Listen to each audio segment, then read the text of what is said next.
Dave Nassie with Bleeding Through. We are back again for our second installment here at Schecter Guitar Research, and of course with the help of my Hellraiser Solo 6, we're going to talk about another technique today, and that technique is sweep picking. The most important thing to think about when it comes to sweep picking is the motion that's going to happen with your rhythm hand, right? It's a constant series of ups and down strokes, so we're going to take a very simple lick to just isolate that motion. We're going to be dealing with arpeggios, right? Arpeggio, of course, by definition, is notes of a chord played separately. We're going to be using an A major chord, so we have the notes A, C sharp, and E. And we're going to start with just the first initial upstroke motion of that arpeggio so you can get comfortable. We're going to start with a downstroke here on our high E string, right? And we're going to pull off to C sharp. From there is where we're going to start the initial sweep. And we're going to do an upstroke on A, and then an upstroke on E. So that gives you this.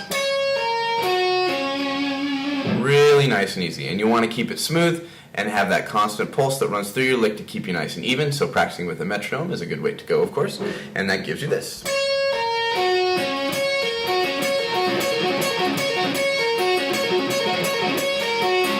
Really easy, but a great way to get started.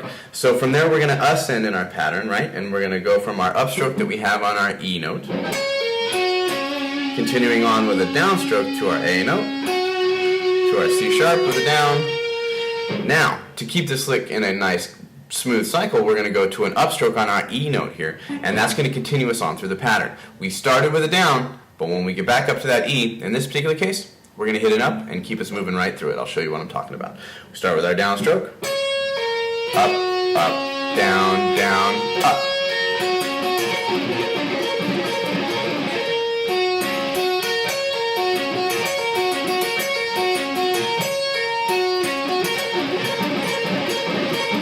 Right? So if we want to do this in a minor shape now, we're dealing with major here, right? It's very, very simple. We're going to flat the third note of our arpeggio. In this case, it's a C sharp, so we're going to make it a C. And that's just going to extend this first finger down to the 8th fret. Initially, still can be practiced very much the same way, where we just get that first upstroke motion. And then you'll play it the exact same way. You will go in a downstroke, of course, to A, downstroke now to C. Continuing on with the cycle of the lick, we will have our upstroke again on our E. Right? And it's a good first start to sweep picking. All right, so moving on from there, what I want to talk about are the three basic shapes that are very, very important to remember when it comes to major and minor chords dealing with your sweep arpeggio technique, right? We're going to outline an A major chord, 3 positions over the guitar, right? And we're going to talk about how we can use this diatonically throughout chord progressions, and we can get some really cool licks out of all of this kind of stuff, right? So we're going to go on an upstroke here initially on that A note.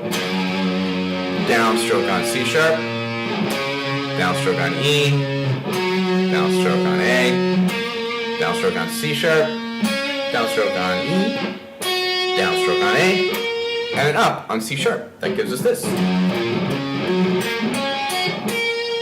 Right? From there, we're going to slide up to the lick that we had just covered a moment ago.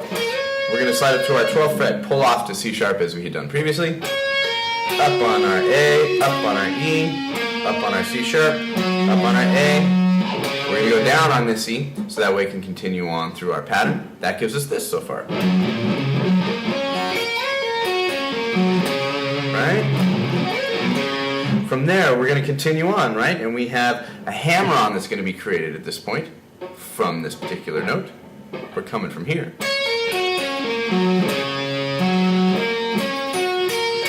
Right? So, continuing on.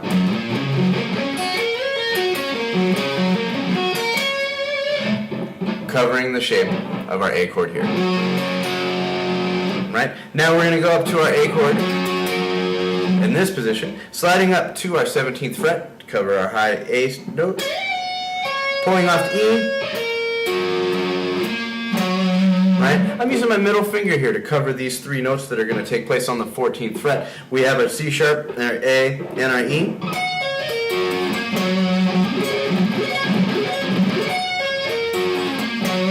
Right? So we have this, and when it's all put together.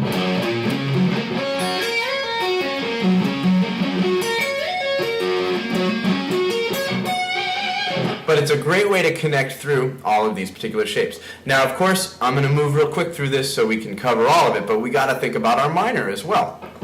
Now, minor is going to be slightly different. We have that flatted third, so we're talking about our C note as we did before, and you're going to outline that shape, right? So we have,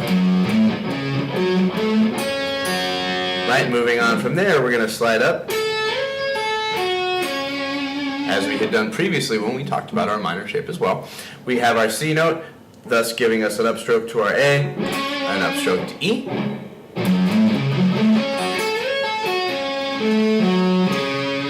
Right? We have an upstroke here on our C, an upstroke here on our A, and then of course a downstroke on that E.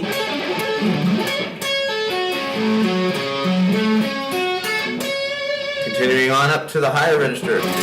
To give us this particular chord shape, we're going to go here.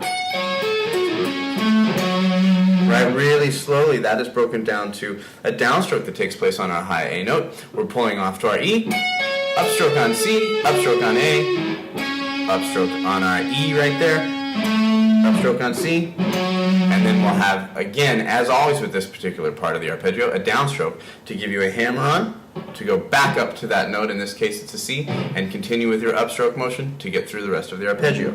It gives you this.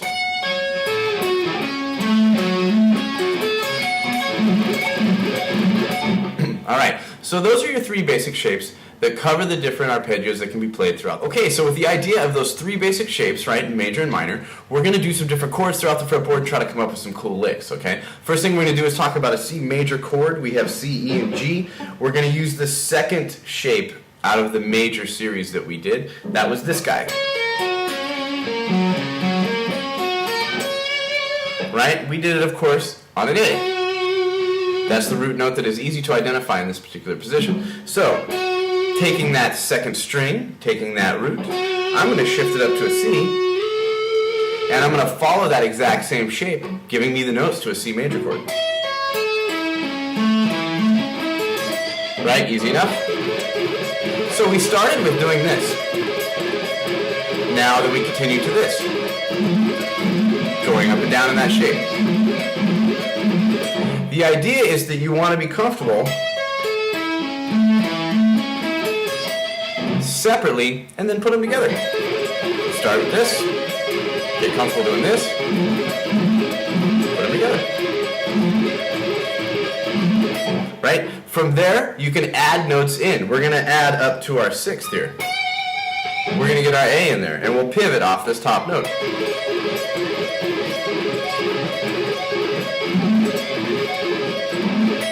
Right? That's one strong idea that you could do using that particular shape.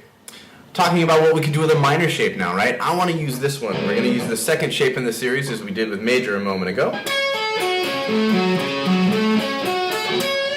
Of course, you want to think of where your root notes are going to be. Your root note is here, and your root note is here. We're going to take it and we're going to slide it up to D. Cool thing is, if you're conscious of just where your root is, you're going to outline the notes of that chord. And we're on a D note, so we're going to play the notes of a D minor chord. In this case, they're D, F, and A.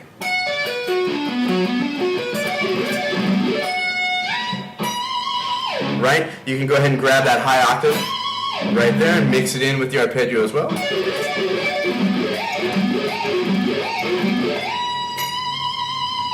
So there's a lot of fun that can be had when you slide them around on the fretboard and do some of those things to grab some of those outside sounds. Alright, so lastly we want to talk about our diminished shapes. We can't leave these guys out. We're going to execute this in the exact same fashion that we did our major and minor chords. We're going to be in the key of D minor, thus playing an E diminished arpeggio. We're going to start with a downstroke on our B flat, and we're going to pull off to G here on our high E string.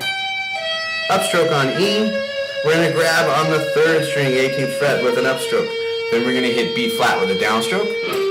Thus, as we did before, to continue with that hammer on, and then your series of downstrokes to continue with that sweep picking motion.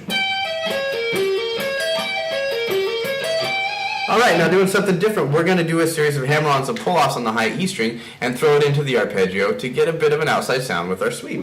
Right? So we're going to hammer from our 15th to the 18th fret, hammer from 18 to 21, pull, pull, upstroke, upstroke, downstroke, down, hammer, hammer, pull.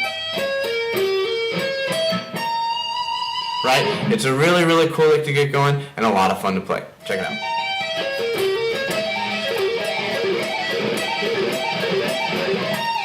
Alright, so that concludes our sweep picking segment for the day. I would like to thank you for checking this out in collaboration with Schecter Guitar Research.